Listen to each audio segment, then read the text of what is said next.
실시간으로 참여한 우리 성도들에게 함께 인사하겠습니다. 하나님은 당신을 사랑하십니다. 하나님은 당신을 사랑하십니다. 네, 감사합니다. 하나 안내를 드리면, 부탁을 드리면, 오늘 이렇게 우리 책자에 보시면 두 가지 말씀이 있는데요. 하나는 오늘의 말씀이고 교독 말씀입니다. 이 오늘의 말씀을 우리 꼭 말씀 전에 읽어주시면 감사하겠습니다. 이 교독 말씀은 짧아서요, 전체를 다 할 수 없기 때문에 꼭 오늘의 말씀을 먼저 읽어주시고 함께 예배를 참석하셔야 설교가 좀 이해가 더 깊게 될 것 같습니다.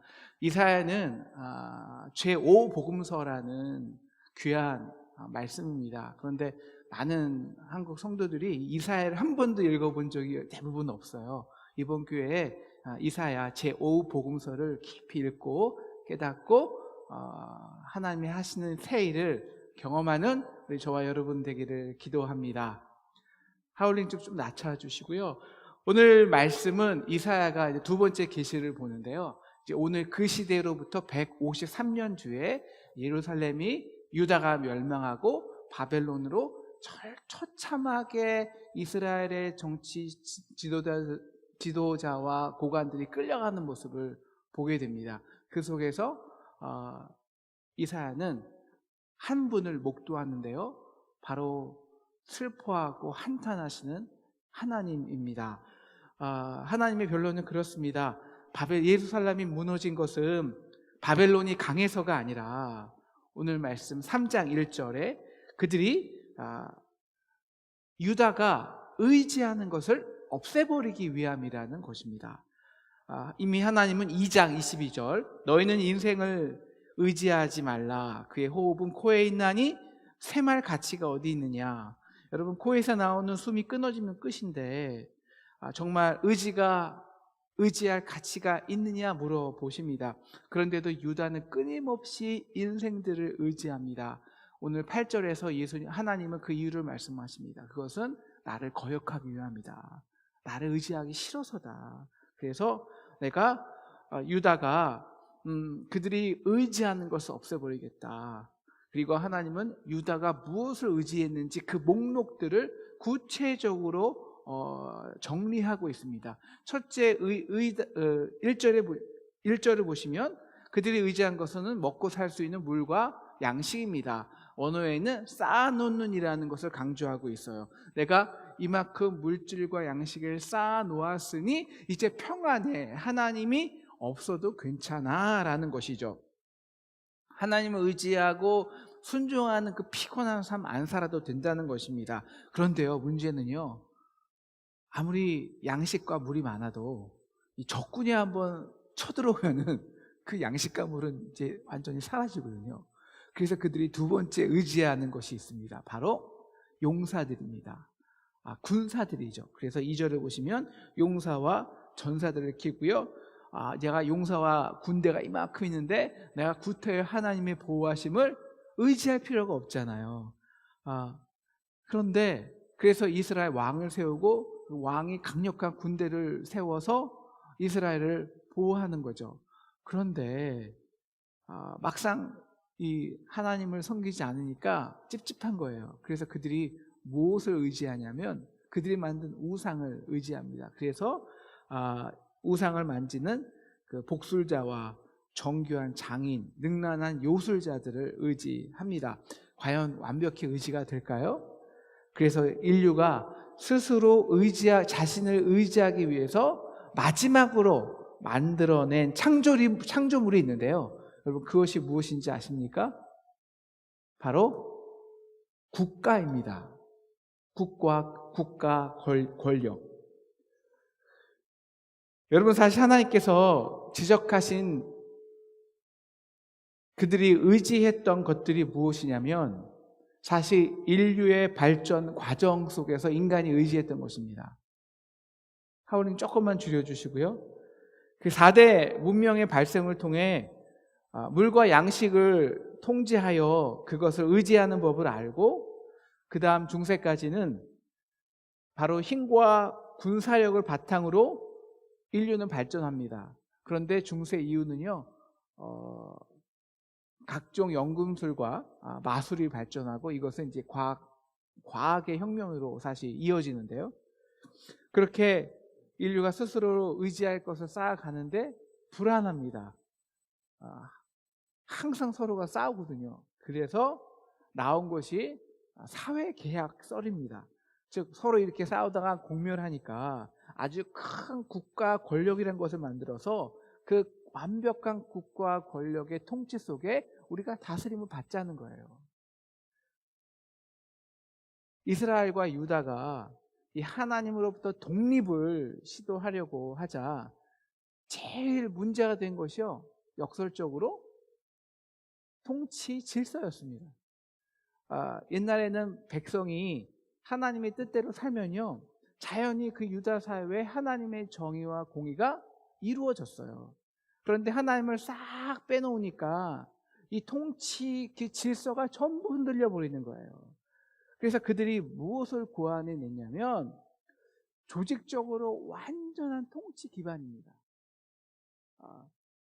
그래서 장로와 재판관들, 선지자들, 그리고 50부장과 귀인 고관들을 세워서 유다의 법적, 그리고 행정적, 그리고 종교적인 완전한 통치 조직을 만든 거예요. 그리고 이것을 스스로 그것을 보면서 야, 이 기가 막히다. 이 정도면은 완벽해. 하나님 없어도 우리나라는 어떤 혼란이 없어. 그렇게 자랑한 것이죠. 그것을 보고 하나님이 웃으신 겁니다. 과연 그렇게 될까? 그래서 말씀하신 것이 오늘 4절과 7절이에요. 4절에서 7절을 오늘 자세히 보시면 이 한 단어로 정리할 수 있습니다. 무질서. 여러분, 고관들이 누가 고관들을 다스리나요? 철부지 아이들입니다. 여러분, 아이가 누굽니까? 아이는요, 철저하게 자신만 아는 사람들입니다. 남을 배려할 줄 몰라요.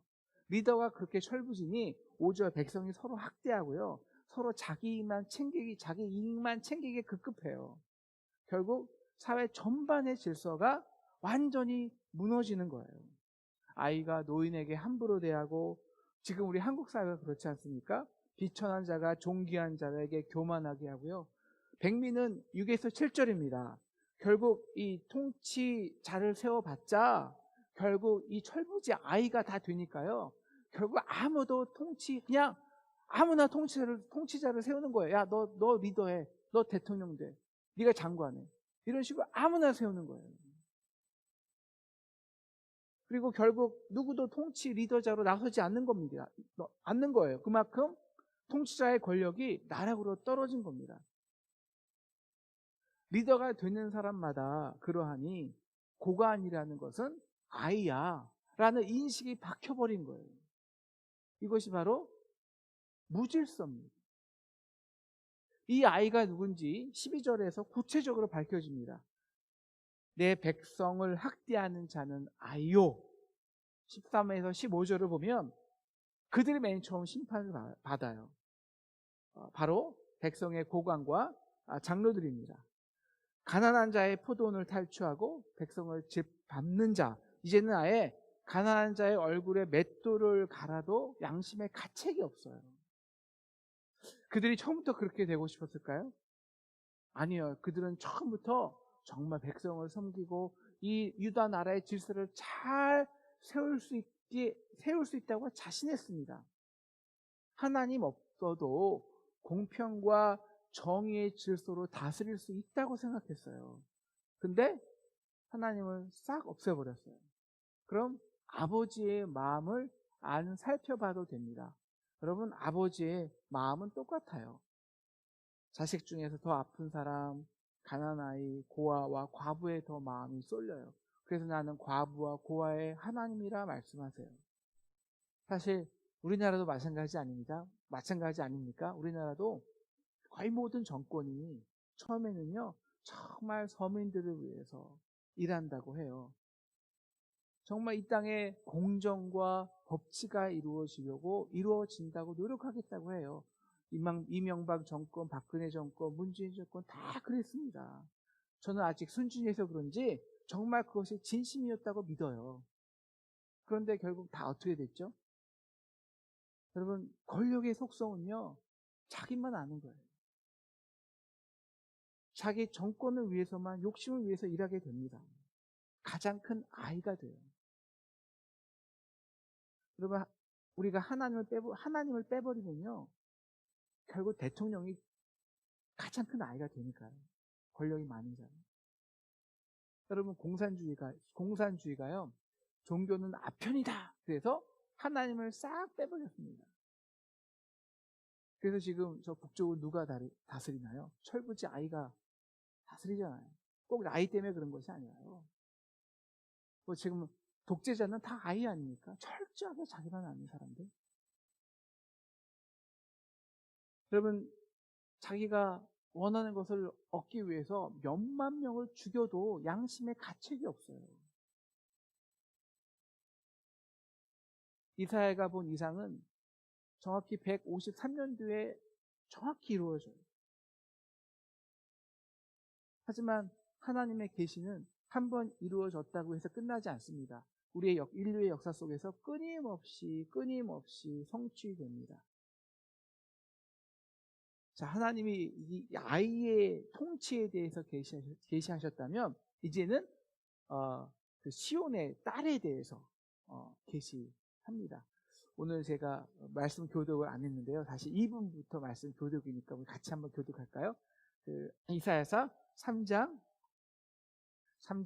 우리 16절부터 4장 2절까지입니다. 16절부터 교독하겠습니다. 여호와께서 또 말씀하시되 시온의 딸들이 교만하여 느린 목 정을 통하는 눈으로 다니며 아기작거리며 발로는 쟁쟁한 소리를 낸다 하시도다.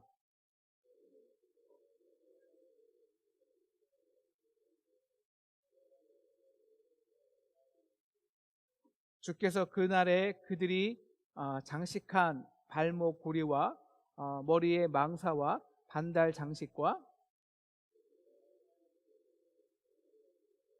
화관과 발목 사슬과 띠와 향악과 호신부와 예복과 겉옷과 목도리와 손주머니와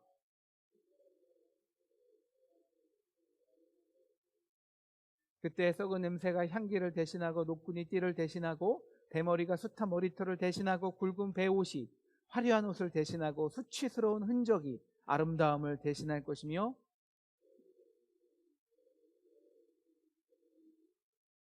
그 성문은 슬퍼하며 곡할 것이요 시온은 황폐하여 땅에 앉으리라.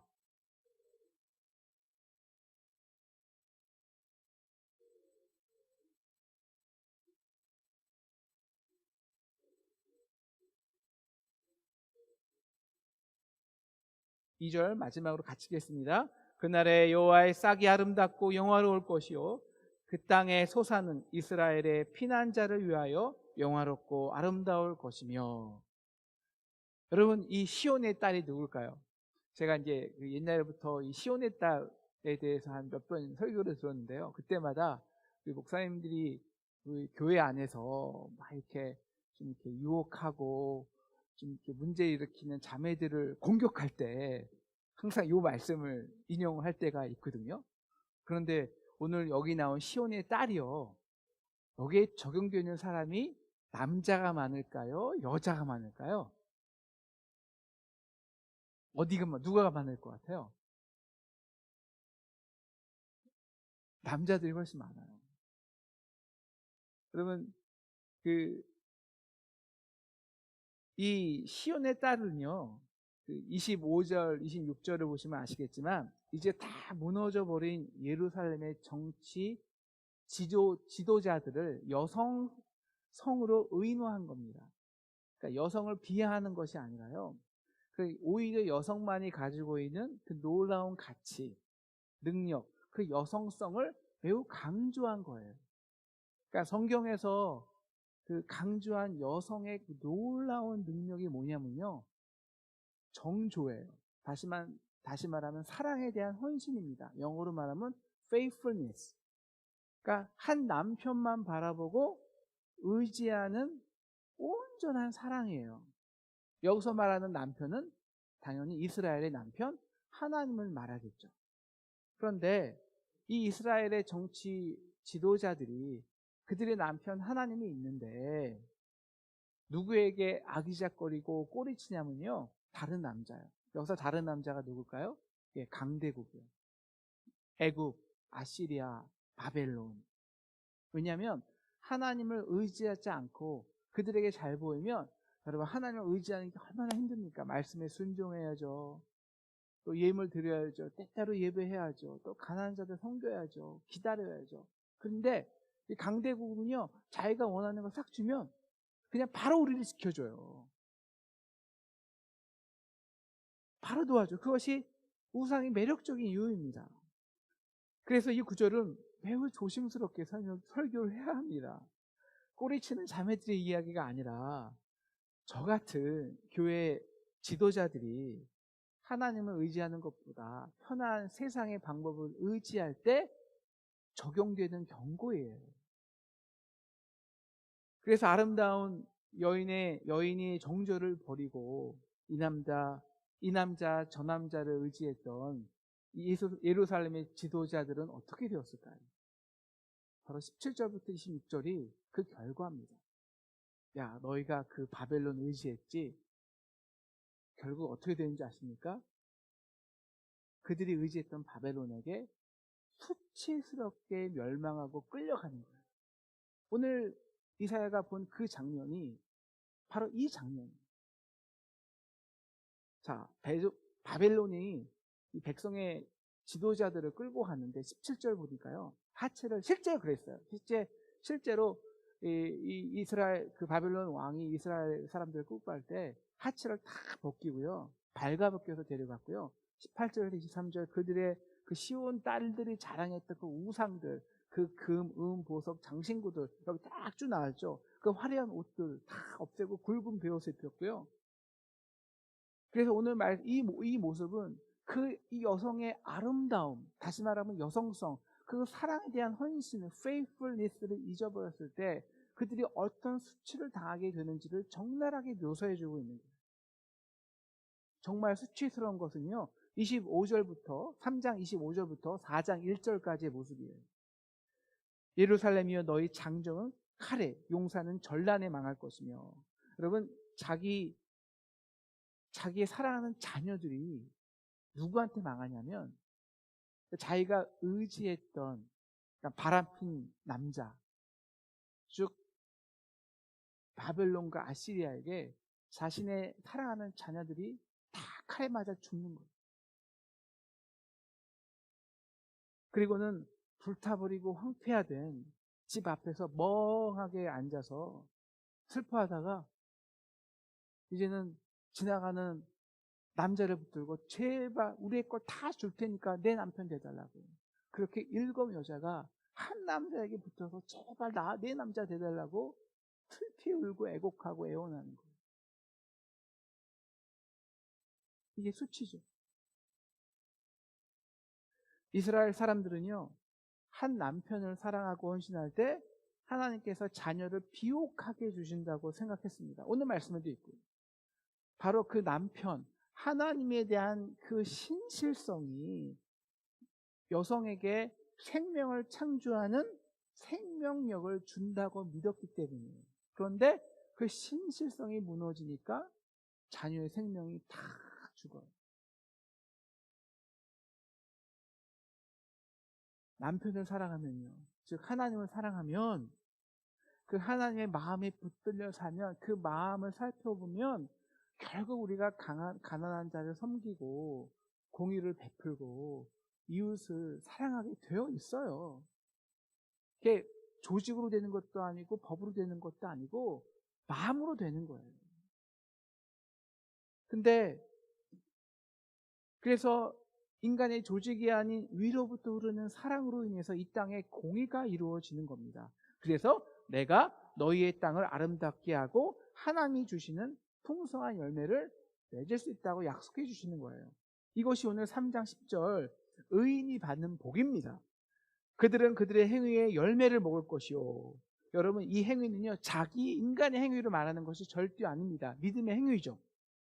여러분, 우리의 인간의 행위가 이 땅이 어떤 정의를 세워서 한 사람을 구원했다면 인류의 역사에서 그 정의를 세우기 위해서 그 인간이 인간의 정의를 세우기 위해서 죽인 사람은 10,000명도 넘습니다. 이게 인류의 역사예요. 그러니까 아무리 정의를 세워봤자 결국 한 명 살리지만 그 정의 때문에 10,000명이 죽는 거예요. 우리 안에 선함은 없어요. 의로움도 없어요. 그래서 우리는 전적으로 손들고 하나님께 나아가는 겁니다. 천부여 의지 없어서 손들고 옵니다. 주 나를 박대하시면 나 어찌하리까. 이 자신에 대해서 무너진 사람이 어쩔 수 없이 하나님만을 의지하고 섬기고 사랑하는 겁니다. 십자가만을 의지하는 거예요. 그래서 믿음의 행위로 말미암아 열매를 먹는 거예요. 그런데 문제는 우리 교만한 우리는요, 그 믿음의 열매를 먹는 것을 부담스러워하고 귀찮아해요. 시간이 걸리고요, 순종이 있고요. 그래서 하나님을 섬기는 척하지만 다른 변종신앙, 기복신앙이 나오게 돼요. 열심히 종교적 행위를 통해서 하나님이 내가 원하는 것을 내가 스스로 취하는 것이고요. 사랑에 헌신하기보다는 그저 예언 잘한다는 사람 쫓아가서 기도받기 좋아하고요. 교회 안에서 하나님의 통치보다는 인간적인 방법을 더 좋아할 때가 많아요. 왜냐하면 그게 빠르니까요. 오늘 말씀에서 이사야가 본 하나님은 이렇게 변론하시는 겁니다. 내가 의지하는 것, 그것이 쌓아놓은 물질이건 용사건 군사건 혹은 우상을 만드는 연금술이건 과학기술이건 혹은 국가건 애굽이든 바벨론이든 아시리아든 결국은 내가 의지하는 것으로 내가 수치를 당하게 된다는 거예요. 내가 망하게 된다는 거예요. 결과 오늘 예루살렘의 통치 리더들은 수치를 당하고 시온의 딸들은 자기가 의지했던 자기의 남편들에 의해서 자신의 아름다운 여성성, 자궁, 생명력, 남편을 그리고 집까지 다 황폐하게 됩니다. 사랑하는 상동 성도 여러분, 오늘 우리가 잠시 우리의 삶의 역사를 뒤돌아 보세요. 우리도 분명히 수치를 당한 적이 있는데 대부분은 우리가 의지했던 것 때문이에요. 수치를 당했습니다. 그럼 끝일까요? 그러면 이사야가 아니죠. 그래서 우리가 오늘 2절 말씀 한 번 더 읽고 말씀을 마치려고 합니다. 2절 말씀 같이 읽겠습니다. 그날에 여호와의 싹이 아름답고 영화로울 것이요 그 땅의 소사는 이스라엘의 피난자를 위하여 영화롭고 아름다울 것이며. 예루살렘이 새롭게 되고 드디어 거기서 그 황폐된 땅에서 아름다운 싹이 나와요. 여러분, 인간은 교만해서요, 자기가 의지하는 그 모든 것이 없어지고 나서야 비로소 하나님을 의지합니다. 그래서 하나님은 자기가 진짜 사랑하는 백성들에게 수치를 당하게 하죠. 의지하는 걸 다 빼앗으세요. 그래야 인간의 싹이 아닌 여호와의 싹이 나기 때문입니다. 우리 상독은 과거에 영화로움을 조금씩 잃어가고 있습니다. 하지만 우리가 의지했던 것들이 하나씩 잃어가는 것은 영적으로는 매우 축복입니다. 지금 우리의 본질적 문제는 법적인 문제도 아니고 건물의 문제도 아니고 학원의 문제도 아닙니다.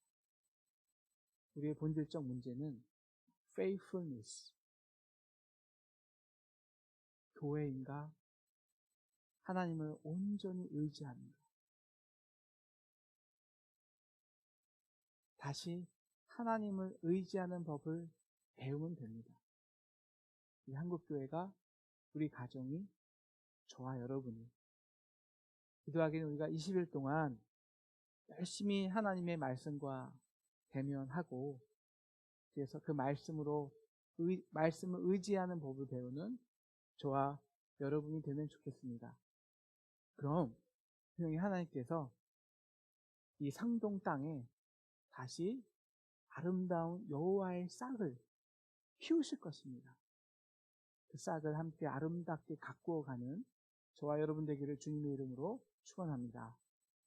오늘 우리가 말씀 생각